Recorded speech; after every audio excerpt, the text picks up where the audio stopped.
Welcome to Ashoka Telangana academy. మీకు ఎన్నో రోజులుగా వివిధ కాంపిటేటివ్ పరీక్షల్లో విజయం సాధించడం కోసం అశోక్ సార్ ఆధ్వర్యంలో మనకి తెలంగాణ అశోక అకాడమీ రన్ అవుతుంది. మరి ఈరోజు స్పెషల్గా మనకి ఎన్టీపీసీ ఆర్ఆర్బికి సంబంధించినటువంటి పరీక్ష తేదీలు అనౌన్స్ చేయడం జరిగింది. ఎన్టీపీసీ ఆర్ఆర్బి మాత్రమే కాదు, అన్ని పోటీ పరీక్షల్లో భాగంగా ముఖ్యంగా జనరల్ సైన్స్ విభాగంలో ఎట్లాంటి అంశాలు మనకు పరీక్షల్లో అడగడం జరుగుతుంది. ప్రధానంగా ఫిజికల్ సైన్స్ సంబంధించినటువంటి అంశాల్లో మీకు తెలుసు ఆర్ఆర్బి లాంటి పరీక్షల్లో ముఖ్యమైన అత్యంత ప్రాధాన్యత ఈ ఫిజికల్ సైన్స్కి ఉంటుంది. అదే కాదు గ్రూప్ 2, గ్రూప్ 1 మరి అన్ని కాంపిటేటివ్ పరీక్షల్లో మనకి జనరల్ సైన్స్తో పాటు అత్యధిక ప్రాధాన్యత ఉన్నది సైన్స్ అండ్ టెక్నాలజీ. మరి టీఎస్పిఎస్సి ఏర్పడక ముందు ఏపీపీఎస్సిలో ఈ యొక్క జనరల్ సైన్స్ అంశాల మీద ఎక్కువగా ప్రశ్నలు వస్తుండేవి. కానీ మన రాష్ట్ర సర్వీస్ ఏర్పడిన తర్వాత సైన్స్ అండ్ టెక్నాలజీకి సంబంధించిన అంశాల మీదనే ఎక్కువ మొత్తం ప్రశ్నలు వచ్చినవి మనం ప్రీవియస్ ప్రశ్నాపత్రాలను చూస్తే అర్థమవుతుంది. కాబట్టి ఈ జనరల్ సైన్స్ సంబంధించినటువంటి అంశాలు ఎలా చదవాలి, సైన్స్ అండ్ టెక్నాలజీ సంబంధించిన అంశాలను ఎలా చదవాలి అనే అంశాల మీద ఒక సిలబస్ మీద విశ్లేషణ చేద్దాం. మరి వీటిల్లో నుంచి పరీక్షలో ఎలాంటి ప్రశ్నలు వస్తున్నాయి, మనం ఎలా చదివితే విజయం సాధించడానికి అవకాశం ఉంటుందన్న అంశాలను నేను చిన్న ప్రయత్నం చేస్తాను మీ ముందు. Dear students, science and technology అనేటువంటిది మీరు చదువుకున్నటువంటి అకాడమిక్ చదువుల్లో ఎక్కడా కూడా మీకు ఇది వచ్చి ఉండదు. దీనికి సంబంధించిన పదాల టర్మినాలజీ సంబంధించినటువంటి నాలెడ్జ్ అనేది ఎక్కడా కూడా ఉండి ఉండదు. సాధారణంగా ఫిజిక్స్ కావచ్చు, కెమిస్ట్రీ కావచ్చు, ఇట్లాంటి అంశాలు మనం చదివి ఉంటాం, ఎక్కడో ఒక దగ్గర ఖచ్చితంగా మీ స్టడీస్లో చదివి ఉంటారు.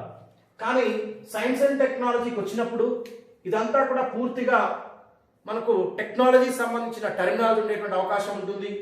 ఈ పదాల యొక్క భావన అర్థమైతే ఖచ్చితంగా ప్రశ్నకు సులభంగా సమాధానం చేయవచ్చు. ముఖ్యంగా ఆర్ట్స్ బ్యాక్గ్రౌండ్ ఉన్న విద్యార్థులే కావచ్చు, సైన్స్ బ్యాక్గ్రౌండ్ ఉన్న విద్యార్థులే కావచ్చు, ఎవరైనా కావచ్చు, ఈ టెక్నాలజీ పరిజ్ఞానానికి సంబంధించినటువంటి టర్మినాలజీని మనం అర్థం చేసుకోవాల్సిన అవసరం ఉంటుంది. అప్పుడు మాత్రమే పూర్తి స్థాయి ప్రశ్నలకు సమాధానం చేసేటువంటి అవకాశం ఉంది. అయితే ముందుగా జనరల్ సైన్స్లో ఎస్పెషల్లీ ఫిజికల్ సైన్స్లో 2 విభాగాలు ఉన్నాయి. ఒకటి ఫిజిక్స్, మరొకటి కెమిస్ట్రీ. ఈ 2 విభాగాలు కలిపి ఫిజికల్ సైన్స్గా మనం చెప్తున్నాం, భౌతిక రసాయన శాస్త్రాలుగా మనం చెప్తున్నాం. వీటితో పాటు సైన్స్ అండ్ టెక్నాలజీ, విజ్ఞాన శాస్త్ర రంగం, especially Indian achievements in science and technology. మనకు టీఎస్పిఎస్సి ఏర్పడిన తర్వాత గ్రూప్ 1 కావచ్చు, గ్రూప్ 2 కావచ్చు, వివిధ కాంపిటేటివ్ పరీక్షల్లో ఇస్తున్న సిలబస్ ఏంటంటే Indian achievements in science and technology. భారత శాస్త్ర సాంకేతిక రంగంలో ఎలాంటి అభివృద్ధి సాధించింది, మరి ఎలాంటి భారత సాంకేతిక రంగం మనకు అందుబాటులో ఉంది, మన దేశంలో శాస్త్ర సాంకేతిక రంగాలు ఎలా ఉన్నాయి చూసినట్లయితే మొట్టమొదటి భారత అంతరిక్ష రంగము. భారత అంతరిక్ష రంగంలో ఎలాంటి విజయాలు మనం సాధించడం జరిగింది, మన దేశంలో అంతరిక్ష ప్రయోగాలు ఎలా ఉన్నాయి, ఈ అంతరిక్ష ప్రయోగాలు మొదలైనప్పటి నుంచి ఇప్పటి వరకు ఎలాంటి విషయాలు భారతదేశం అందుకుంది అన్న అంశాల మీద పూర్తి స్థాయి అవగాహన మనకి ఉండవలసిన అవసరం ఉంటుంది. మరి భారత అంతరిక్షం సంబంధించి జరిగిన ప్రశ్నాపత్రాల్లో కొన్ని ప్రశ్నలు మనం పరిశీలించినట్లయితే ముందుగా భారత అంతరిక్షానికి సంబంధించిన అంశాలు మీకు తెలిసే ఉంటుంది. ప్రపంచంలో అత్యంత అభివృద్ధి చెందినటువంటి అంతరిక్ష పరిశోధన అభివృద్ధి సంస్థ నాసా. మీకు తెలుసు ప్రపంచంలోనే నాసా అత్యంత అభివృద్ధి చెందినటువంటిది అమెరికా దేశం యొక్క అంతరిక్ష పరిశోధన అభివృద్ధి సంస్థ. అంతరిక్షంలోకి రాకెట్లను, ఉపగ్రహాలను పంపడంలో అత్యంత అభివృద్ధి చెందినటువంటి పరిశోధన అభివృద్ధి సంస్థ నాసా. మరి నాసా లాంటి అతిపెద్ద సంస్థతోటి పోటీ పడుతున్నటువంటి భారత అంతరిక్ష పరిశోధన సంస్థ భారతదేశంలో కూడా ఉపగ్రహాలు తయారు చేయాలి, అంతరిక్షంలోకి ఉపగ్రహాలను పంపాలి, మరి అంతరిక్షంలోకి మనుషుల్ని పంపాలి, మానవ సహిత యాత్రలు చేయాలన్న ఉద్దేశంతో మరియు అంతరిక్ష పరిజ్ఞానాన్ని సో పెంపొందించుకోవాలన్న ఉద్దేశంతో, అంతరిక్ష పరిశోధన జరపాలన్న ఉద్దేశంతో మన దేశంలో ఏర్పాటు చేయబడ్డ భారత్ అంతరిక్ష పరిశోధన అభివృద్ధి సంస్థ ఇస్రో. మన దేశం యొక్క అంతరిక్ష పరిశోధన అభివృద్ధి సంస్థ పేరు ISRO, Indian space research organisation. ఈ సంస్థ ఆధ్వర్యంలోనే అన్ని రకాల భారత్కు సంబంధించిన అన్ని రకాల అంతరిక్ష పరిశోధనలు అభివృద్ధి జరుగుతూ ఉంటుంది. మరి ఈ సంస్థ ఆధ్వర్యంలో భారత్ ఇప్పటి వరకు అనేకమైనటువంటి అభివృద్ధి సాధించింది అంతరిక్ష రంగంలో. ప్రపంచంలో ఎన్నో దేశాలు ఉన్నాయి, ఎన్నో దేశాలు అంతరిక్ష ప్రయోగాలు చేస్తున్నాయి. కానీ నాసా లాంటి అతిపెద్ద సంస్థ కూడా చేయలేనటువంటి ప్రయోగాన్ని భారత్ చేసింది ఇటీవల. ఇంతవరకు అమెరికా నాసా ఆధ్వర్యంలో ఇంతవరకు 104 ఉపగ్రహాల అంతరిక్షంలోకి పంపలే. కానీ ఇస్రో ఆధ్వర్యంలో ప్రపంచంలోనే ఏ దేశం కూడా పంపనటువంటి 104 ఉపగ్రహాలను ఒకేసారి అంతరిక్షంలోకి పంపి, ఇది నాసా కంటే గొప్ప పని చేసినటువంటి, గొప్ప విజయాన్ని అందుకున్నటువంటి సంస్థ ఇస్రో. కాబట్టి ఇస్రో అభివృద్ధి, ఇస్రో పరిశోధనలు, ఇస్రో విజయాలు గణనీయంగా ఉన్నాయి. ఇస్రో స్థాపించిన తక్కువ కాలంలోనే అత్యాధునికమైన క్వాలిటీ కలిగినటువంటి తక్కువ ఖర్చుతో కూడుకున్న ప్రయోగాలు చేయడం భారత అంతరిక్ష పరిశోధన సంస్థ యొక్క గొప్పతనం. అందుకనే ఇస్రో ఇప్పటి వరకు పంపిన వాటిలో 104 ఉపగ్రహాలను ఏ దేశం కూడా అంతరిక్షంలోకి పంపలేదు. ఇదే కాదు, భారత్ ఇటీవల చంద్రయాన్ 2 ప్రయోగం చేసింది. ప్రపంచంలో చాలా దేశాలు చంద్రయాన్ చేశాయి, కానీ అవన్నీ కూడా చంద్రుని యొక్క ఉత్తర ధ్రువం మీదనే చేశాయి. కానీ భారత్ మాత్రం ఆ దక్షిణ ధ్రువాన్ని ఎంచుకుంది. చాలా క్రిటికల్ గా ఉండేటువంటి ప్రదేశంలోకి మనం ఈ ప్రయోగం చంద్రయాన్ 2 ద్వారా ఒక ఆర్బిటర్ను మరియు ల్యాండర్ను మరియు రోవర్ను.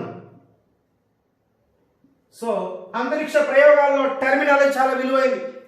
అంతరిక్ష పరిజ్ఞానం నేర్చుకోవాలన్నా, శాస్త్ర సాంకేతిక విషయాల మీద పట్టు రావాలన్నా ముందుగా వాటికి సంబంధించిన పదాల మీద మనకి పూర్తి స్థాయి అవగాహన అవసరం. ఆర్బిటర్ అంటే ఏంటి, దేన్ని ఆర్బిటర్ అంటారు? ఖచ్చితంగా అంతరిక్షంలో మీకు తెలుసు, భూమి చుట్టూ చంద్రుడు తిరుగుతున్నాడు. చంద్రయాన్ అనే ప్రయోగం మనం చంద్రుడి మీదకి చేసిన ప్రయోగం, చంద్రుడి మీదకు పంపినటువంటి ప్రయోగం. అందుకనే భూమి చుట్టూ చంద్రుడు తిరుగుతున్నాడు. చంద్రుడు తన కక్షలో భూమి చుట్టూ తిరుగుతున్నాడు. భూమి నుంచి ఒక రాకెట్ ద్వారా అంతరిక్షంలోకి ఉపగ్రహాలను మోసుకుపోయే వాటిని వాహక నౌకను మనం రాకెట్ అంటాం. రాకెట్ అనేది కొంత దూరం ప్రయాణించిన తర్వాత ముఖ్యంగా చంద్రునికి భూమికి మధ్య కొంత దూరం ప్రయాణించిన తర్వాత చంద్రుని దగ్గరగా చేరుకుంటున్నప్పుడు చంద్రుని కక్షలోకి ప్రవేశపెట్టబడుతుంది ఆర్బిటర్. ఆర్బిటర్ అనేది రాకెట్ అంతరించిన తర్వాత ఆ యొక్క ఉన్నటువంటి ఆ ల్యాండర్ ని, రోవర్ ని తీసుకొని ఆర్బిటర్ అనేది చంద్రుని యొక్క కక్షలోకి ప్రవేశిస్తుంది. అందుకనే చంద్రుని చుట్టూ చంద్రుని కక్షలో తిరిగేదాన్ని మనం ఆర్బిటర్ అంటాం. మరి ఆర్బిటర్ అనేది చంద్రుని కక్షలో తిరుగుతూ ఉంటుంది. మరి చంద్రుని ఆ ఆర్బిటర్ లో ఏముంటుంది? ఒక ల్యాండర్ ఉంటుంది. ల్యాండర్ రోవర్ తో కలిసి ఉంటుంది. ఈ ల్యాండర్ అనేది ఈ యొక్క ఆర్బిటర్ నుంచి విడిపోతుంది. విడిపోయి ఇది చంద్రునికి చేరువగా దగ్గరగా వస్తుంది. ఇలా చంద్రుని చుట్టూ అది తిరుగుతూ ఒకానొక ప్రదేశంలో సురక్షితమైన ప్రదేశాన్ని ఎంచుకొని అది సాఫ్ట్ ల్యాండింగ్ జరగాలి. ల్యాండర్ అనేది ఖచ్చితంగా సాఫ్ట్ ల్యాండింగ్ జరిగినప్పుడు మాత్రమే మనకి ఇక్కడ ఉన్న పరికరాలు అనేవి విధ్వంసం కాకుండా ఉంటాయి. కానీ అన్ఫార్చునేట్లీ చంద్రయాన్ 2 అనేది హార్డ్ ల్యాండింగ్ జరిగింది. వాస్తవానికి చంద్రయాన్ 2 సఫలమా విఫలమా అన్నప్పుడు ఖచ్చితంగా సఫలమనే చెప్పాలి. కేవలం ల్యాండర్ రోవర్ మాత్రమే విఫలీకృతమయ్యాయి. ఆర్బిటర్ ఇంకా పనిచేస్తుంది. కాబట్టి చంద్రయాన్ ఒక సఫలీకృతమైనటువంటి విజయంగానే చెప్పొచ్చు. కాబట్టి ఇక్కడ ఆర్బిటర్ ద్వారా విడిపోయినటువంటి ల్యాండర్ అనేది చంద్రుని మీద దిగుతుంది. అలా దిగినటువంటి ల్యాండర్ ద్వారా వచ్చేటువంటిది, బయటకు వచ్చేటువంటిది రోబోటిక్ నే మనం రోవర్ గా చెప్తాము. ఈ రోవర్ అనేది చంద్రుని మీద కొంత దూరం ప్రయాణించి చంద్రుని విశ్లేషిస్తుంది. మనకు కావాల్సిన సమాచారాన్ని మనకు పంపిస్తుంది. దాన్ని మనం రోవర్ గా చెప్తున్నాం. అంటే చంద్రయాన్ 2 అనేది ఒక ఆర్బిటర్, ల్యాండర్, రోవర్ మూడింటిని తీసుకువెళ్ళినటువంటి ఒక ప్రయోగంగా చెప్పుకోవచ్చు. అంటే ఇలాంటి గొప్ప పనిని, గొప్ప విజయాన్ని భారత అంతరిక్ష పరిశోధన సంస్థ అందుకుంది. కొంత విఫలం జరిగినప్పటికీ అది సఫలీకృతంగానే చెప్పుకోవచ్చు. భవిష్యత్తులో ఖచ్చితంగా చంద్రయాన్ 2 అనేది భారత్ అనేది మరి ఇట్లాంటి అంశాల మీద ప్రశ్నలు ఎలా అడిగే అవకాశం ఉంది, ఒక పరీక్షలో ప్రశ్న ఎలా అడిగేటువంటి అవకాశం ఉంది ఇక్కడ అంటే ఇదే అంశం మీద చంద్రయాన్ 2 మీద ఒక ప్రశ్న వచ్చినట్లయితే ఎలా ఉంటుంది, సింపుల్ గా అడుగుతాడు. సో చంద్రయాన్ 2 ద్వారా భారత్ అంతరిక్షంలోకి పంపినటువంటి రోవర్ పేరేమిటి అంటాడు. ఆప్షన్స్ లో మనం చూసినట్లయితే option A Pragyan, option B Vikram, option C lander, option D Dharani. So ఇలాంటి ప్రశ్న మనకు వచ్చింది పరీక్షలో. మరి ఈ ప్రశ్నకు సమాధానం ఎలా చేయాలి? వాస్తవానికి సో మినిమం పరిజ్ఞానం, సాంకేతిక రంగానికి సంబంధించిన మినిమం పరిజ్ఞానం ఉంటే ఇట్లాంటి ప్రశ్నలకు సమాధానం చేయవచ్చు. ఇదే ప్రశ్నని మనం డైరెక్ట్ గా ఆన్సర్ తెలిస్తే ఎలాంటి ప్రాబ్లం లేదు, డైరెక్ట్ గా మనం ఆన్సర్ పెట్టేయచ్చు. కానీ మీరు చదివారు కానీ గుర్తు రావట్లేదు, మరి ఎట్లా? ఇలాంటి సందర్భంలో ఈ ప్రశ్నకు సమాధానం ఎలా చేయాలి అంటే సింపుల్ గా మీరు మొత్తం 4 ఆప్షన్లు ఉన్నాయి. 4 ఆప్షన్లలో ఆన్సర్ని వెతక్కండి. ముందుగా ఎలిమినేషన్ పద్ధతిని ఫాలో కాండి. ఏ పరీక్షలో తీసుకున్నా కానీ కేవలం 60% అంశాలు మాత్రమే మనమే చదివి వచ్చేటువంటి అవకాశం ఉంది. మిగిలిన 20% ఎలిమినేషన్ పద్ధతి ద్వారా మనం ఆన్సర్ను గుర్తించగలిగితే విజయం మనదే. ఖచ్చితంగా ప్రభుత్వ ఉద్యోగం మీకు వస్తుంది. కాబట్టి ఇలాంటి ప్రశ్నలకు సమాధానం ఎలా చేయాలి? సింపుల్ గా మీరు చూడండి, మీరు పరిజ్ఞానం మినిమం నాలెడ్జ్ కనుక సాంకేతిక రంగంలో ఉంటే ఖచ్చితంగా దీన్ని మనం పరిశీలించినప్పుడు ల్యాండర్ అనేది ఖచ్చితంగా ఒక ఆర్బిటర్ నుంచి విడిపోయి ఉపరితలం మీద దింపేటువంటి దాన్ని మనం ల్యాండర్ అంటాం. కాబట్టి ఇది ఖచ్చితంగా ఈ ప్రశ్నకు సమాధానం కానే కాదు. ఇంకొక విషయం చూడండి, ఇక్కడ ధరణి మీరు పదే వింటున్నారు. ఈ మధ్య తెలంగాణ రాష్ట్ర ప్రభుత్వం భూసమగ్ర సర్వే కోసం తీసుకొచ్చిన వెబ్ పోర్టల్ పేరే ధరణి. అంటే ఖచ్చితంగా ఈ వెబ్ పోర్టల్ కి ఈ అంతరిక్ష పరిజ్ఞానానికి సంబంధం లేదు. కాబట్టి ఇది ఖచ్చితంగా ఆన్సర్ కానే కాదు. అంటే ఇక్కడ మీరు ఈ 2 అంశాలను తీసేశారు, ఇక మిగిలింది మీకు 2 అవకాశాలు. అందులో ఒకటి 50% ఉంది, మరొకటి 50% ఉంది. ఈ 50-50 ఛాన్స్ లో ఇప్పుడు గెస్ చేయండి. ఇప్పుడు మీ యొక్క ఆన్సర్ని ఎన్నుకోండి. ఖచ్చితంగా ఒకవేళ మీరు ప్రజ్ఞాన్ని కనుక వెనుకున్నట్లయితే అది 100% మీకు సమాధానం అవుతుంది, మీ విజయానికి దోహదపడుతుంది. ఒకవేళ మీకు విక్రమ్ అనుకున్నట్లయితే ఖచ్చితంగా అది మీరు లాస్ అయ్యేటువంటి అవకాశం 50% ఉంది. అందుకనే ఇక్కడ ఈ ప్రశ్నలు చేసేటప్పుడు గెస్ చేసే విధానం, అందుకనే గెస్ చేయడంలో చాలా ఇంపార్టెంట్ అంశం ఉంది.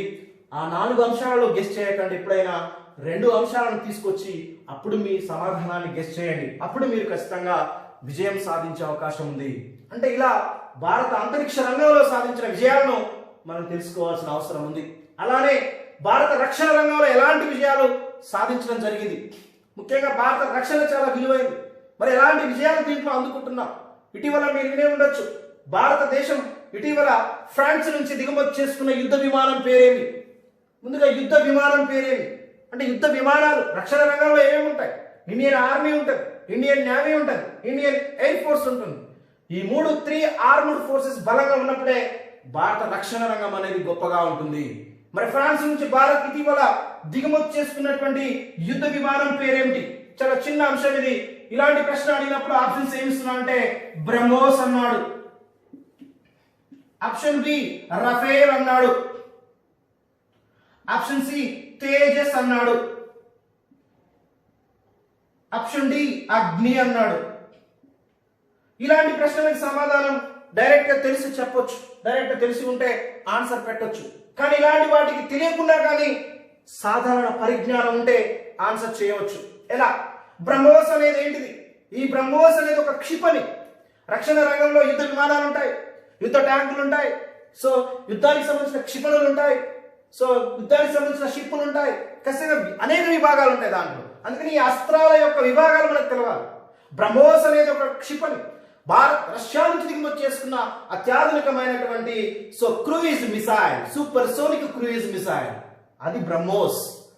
మరి ఒక క్షిపణి మిసైల్. కానీ మనకు అక్కడ అడిగింది యుద్ధ విమానం. అందుకని ఏది యుద్ధ విమానం, ఏది క్షిపణి, ఏది హెలికాప్టర్ అన్న విషయం మీద కొన్ని అవగాహన ఉంటే ఖచ్చితంగా మనం ఆన్సర్ చేయడం ఈజీ అవుతుంది. ఇక్కడ బ్రహ్మోస్ అనేది ఒక క్షిపణి కాబట్టి ఆన్సర్ కాదు, యుద్ధ విమానం అడిగాడు.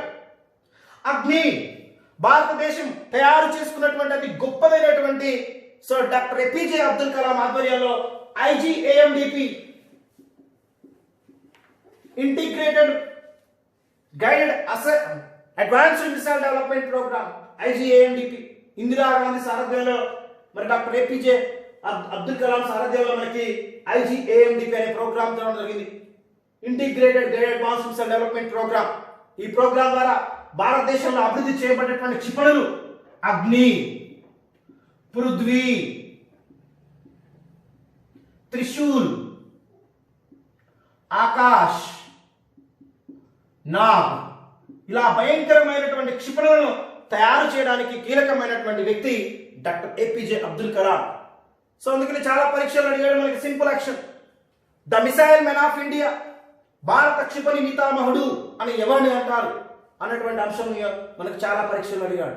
అందుకనే డాక్టర్ ఏపీజే అబ్దుల్ కలాం సారథ్యంలో ఈ క్షిపణులు తయారు చేయడం జరిగింది. అందుకనే భారత క్షిపణి పితామహ, ద మిసైల్ మెన్ ఆఫ్ ఇండియాగా మనం పిలుస్తాం. అందుకని ఇందులో అగ్ని అనేది ఒక క్షిపణి కాబట్టి ఇది ఖచ్చితంగా ఆన్సర్ కానే కాదు. ఇప్పుడు చూడండి, రాఫేల్ యుద్ధ విమానం, తేజస్ యుద్ధ విమానం, ఈ రెండు యుద్ధ విమానాలు ఉన్నాయి. మరి ఇప్పుడు పెట్టుకో ఆన్సర్, టేకప్ ద ఆన్సర్. అక్కడ రాఫేల్ 50% ఉంది నీకు.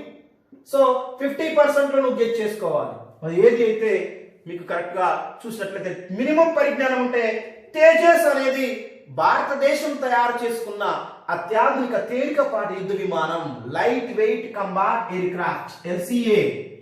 తేజస్ అనేది ఒక భారతదేశం తయారు చేసుకున్న సొంత స్వదేశీ పరిజ్ఞానంలో తయారు చేసుకున్న యుద్ధ విమానం తేజస్ లాంటి విమానం.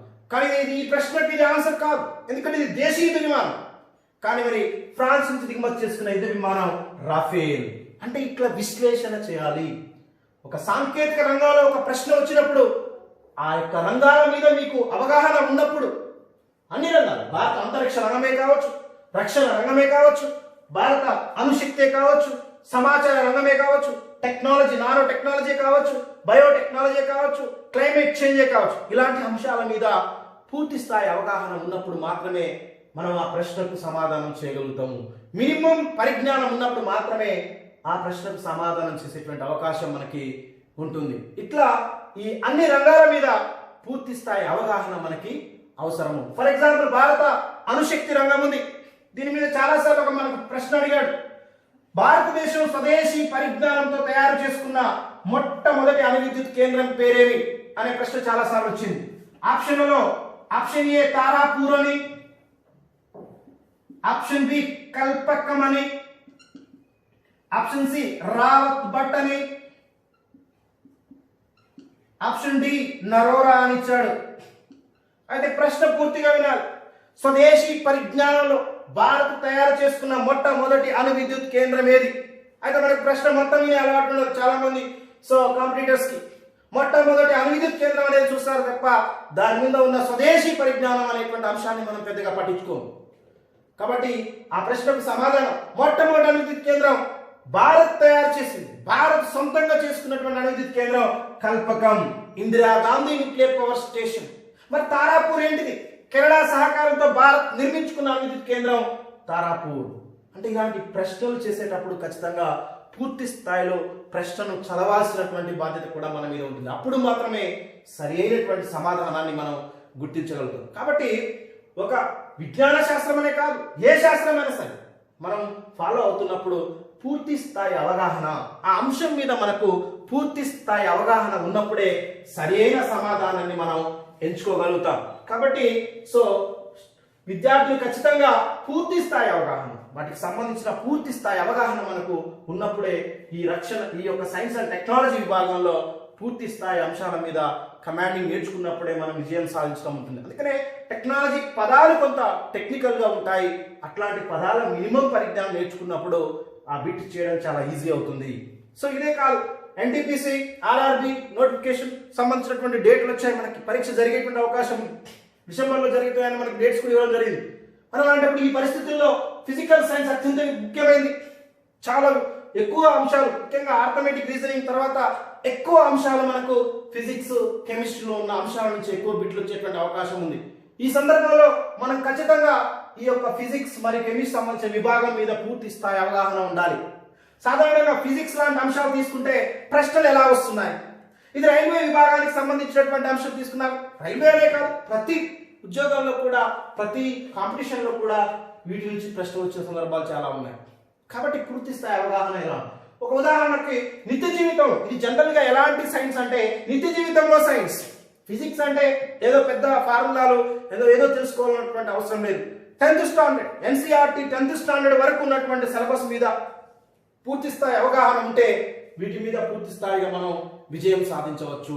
కాబట్టి ఇందులో ముఖ్యంగా ఫిజిక్స్ లో ప్రశ్నలు చూసినప్పుడు ఎలాంటి ప్రశ్నలు వస్తున్నాయి. ఫర్ ఎగ్జాంపుల్, గతంలో అడిగిన ఒక చిన్న ప్రశ్న చూద్దాం. రైల్వే పట్టీలు నిర్మించేటప్పుడు పట్టీల మధ్య కొంత ఖాళీ ప్రదేశాన్ని వదులుతారు ఎందుకు అని చాలాసార్లు పరీక్షల్లో ఈ ప్రశ్న అడిగాడు. ఆప్షన్స్ ఏమి ఇస్తారంటే అవి సంకోచించడానికి,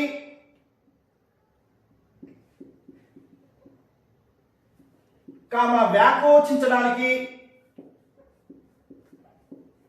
అనువుగా ఉండేందుకు. ఆప్షన్ సి, ఆప్షన్ బి వాటి మధ్య నీరు పంపడానికి.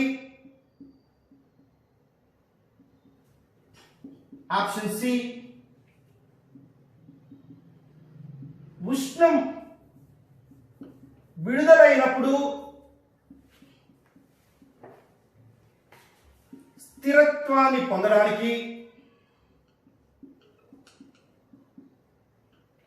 ఆప్షన్ డి పైవన్నీ అనేటువంటి ఒక ప్రశ్న అడిగాడు. రైల్వే పట్టీలు నిర్మించేటప్పుడు వాటి మధ్య కొంత ఖాళీ ఉంటుంది. ఆ గ్యాప్లు ఎందుకు ఉంటాయంటే ఇక్కడ మన ప్రశ్నలు పరిశీలిస్తే చిన్న ప్రశ్న, కానీ దీని వెనక చాలా నిమిషం ఉంది. సంకోచించడం, వ్యాకోచించడం మీరు పరిశీలించండి. సంకోచించడం అంటే ఖచ్చితంగా అవి కొంత కాంట్రాక్ట్ అవ్వడం. మామూలుగా చలికాలంలో సంకోచిస్తాయి, ఎండాకాలంలో వ్యాకోచిస్తాయి. వేడికి, ఎండకి పట్టి అనేది వేగొస్తుంది. మరి ఆ సంకోచము వ్యాకోచంకు అనువుగా ఉండాలి. ఆ యొక్క పట్టి నిర్మాణం అనేది సంకోచం వ్యాకోచంకు అనువుగా ఉండాలి. ఆ విధంగా ఉండే విధంగా వాటి మధ్య కొంత ఖాళీలను వదులుతారు. సో ఈ ప్రశ్ననే గతంలో మనకి పరీక్షల్లో అడిగినటువంటి అంశంగా చెప్పుకోవచ్చు. ఇదే కాదండి, రైల్వే పట్టి నిర్మించేటప్పుడు పట్టి లోపలి భాగం కొంత లోపలికి ఒత్తినట్టుగా వాలుగా, బయటి భాగం కొంత వెలుపలి వైపు ఉన్నట్టుగా నిర్మిస్తారు. ఎందుకు? ఆప్షన్స్ ఏమిస్తారంటే అది అపకేంద్ర బలాన్ని పొందడానికి, అది అభికేంద్ర బలం పొందడానికి,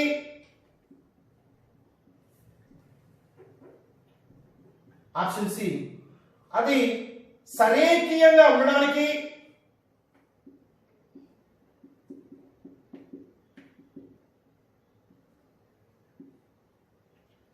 ఆప్షన్ డి పైవన్నీ. అయితే ఇలాంటి సందర్భంలో ఒక రైల్వే పట్టీని నిర్మించినప్పుడు ఖచ్చితంగా ఆ పట్టీ అనేది లోపలి భాగం కొంత కిందికి లోపలిగా వైపుగా కొంచెం వాలు తక్కువ ఉన్నట్టుగా, బయటికి భాగం కొంత ఉబ్బెత్తుగా ఉంటుంది. కారణం ఏమిటి అంటే ఫ్రిక్షన్, ఘర్షణ. అంటే ఖచ్చితంగా ఒక వస్తువు ఒక మార్గంలో అది వక్రీయంగా ప్రయాణిస్తున్నప్పుడు అది ఖచ్చితంగా పడిపోకుండా ఉండాలంటే దాని కేంద్రకం నుంచి అభికేంద్ర బలం అందించబడాలి. ఆ అభికేంద్ర బలం అందించబడ్డప్పుడు మాత్రమే అది స్థిరంగా ప్రయాణించేటువంటి అవకాశం ఉంది. అందుకనే పట్టి లోపలి భాగం కొంత లోపలికి ఉండి వెలుపలి భాగం కొంత ఉబ్బెత్తుగా ఉండడం వల్ల ఆ యొక్క రైల్వే పట్టికి ఖచ్చితంగా మనకి అభికేంద్ర బలం అందించబడుతుంది. ఇట్లాంటి అంశాలు ఇది జనరల్ అంశం. అంటే ఖచ్చితంగా ధ్వని కానీ, ఉష్ణం కానీ, విద్యుత్ కానీ, కాంతి కానీ, మెకానిక్స్ కానీ, ద్రవ పదార్థాలు కానీ, ఇలా ఇందులో ఉన్న ప్రతి అంశం కూడా జనరల్ నిత్య జీవితంలో సాధారణ అంశాల గురించి మాత్రమే మనకు ప్రశ్నలు వచ్చేటువంటి అవకాశం ఉంటుంది. ఫర్ ఎగ్జాంపుల్ రసాయన శాస్త్రం ఉంది. దానిలో సాధారణంగా వచ్చేటువంటి ప్రశ్న, ఎక్కువగా అడుగుతున్నటువంటి ప్రశ్నలు మనం చూసినట్లయితే ఆవర్తన పట్టిక మొత్తంలో ద్రవ రూపంలో ఉండే ఏకైక లోహ మూలకం ఏది అంటాడు. ప్రతిసారి పరీక్షల్లో వస్తుంది. ఆప్షన్ ఏ పాదరసం అంటాడు, ఆప్షన్ బి గాలియం అంటాడు, ఆప్షన్ సి వెండి అంటాడు, ఆప్షన్ డి బంగారం అంటాడు. గది ఉష్ణోగ్రత వద్ద ద్రవ రూపంలో ఉండే ఏకైక లోహ మూలకం. చాలా పరీక్షల్లో వచ్చినటువంటి అంశం ఇది. రసాయన శాస్త్రంలో తీసుకున్నట్లయితే పాదరసం ద్రవ రూపంలో ఉండేటువంటి లోహం. మొత్తం ఆవర్తన పట్టిక మొత్తంలో రెండే మూలకాల రూపంలో ఉంటాయి. అది ఒకటి పాదరసం, అది లోహం, మరొకటి బ్రోమిన్, ఇది అలోహం, నాన్ మెటల్. ఈ పాదరసం మరియు బ్రోమిన్లు రెండు కూడా ద్రవ రూపంలో ఉండేటువంటి లోహ మూలకాలు. మూలకాలకు సంబంధించిన అంశం, మూలకాల మీద విశ్లేషణ, దానికి సంబంధించిన ఉపయోగాలు, నిత్య జీవితంలో రసాయన శాస్త్రం మనకి ఎలా ఉపయోగపడుతుంది అనే అంశాల మీదనే ప్రశ్నలు ఎక్కువగా వచ్చేటువంటి అవకాశం ఉంటుంది. కాబట్టి సో ఈ యొక్క పరీక్షల్లో విజయం సాధించాలంటే సాధారణ ముఖ్యంగా ఫిజికల్ సైన్స్ సంబంధించి ఫిజిక్స్లో కానీ రసాయన శాస్త్ర విభాగంలోను వీటితో పాటు సైన్స్ అండ్ టెక్నాలజీ విభాగంలోను పూర్తి అవగాహన, ప్రాథమిక భావనలు మనకు ఉండాలి. అప్పుడు మాత్రమే మనం విజయం సాధించేటువంటి అవకాశం ఉంటుంది. Okay, thank you.